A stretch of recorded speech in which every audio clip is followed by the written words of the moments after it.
छोट्या स्क्रीनवर नेहमीच वेगवेगळ्या ट्विस्टमुळे प्रेक्षकांमध्ये बोलाबाला असणारी मालिका म्हणजेच प्रेमाची गोष्ट. या मालिकेतील सागर आणि मुक्ताची केमिस्ट्री देखील सध्या हळूहळू फुलताना दिसत आहे.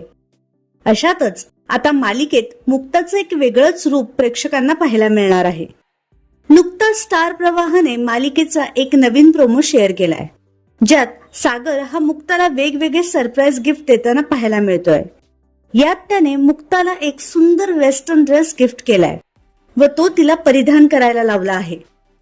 त्यामुळे आता मालिकेत मुक्ताचा मेकओव्हर होताना पाहायला मिळेल. त्या ड्रेसमध्ये ती अगदी खूपच सुंदर दिसत आहे. मुक्ताचा हा नवीन लुक पाहून सागर देखील खूप इम्प्रेस झालाय. तर तुम्हाला मुक्ताचा हा वेस्टर्न लुक आवडला का हे आम्हाला कमेंट बॉक्स मध्ये नक्की कळवा.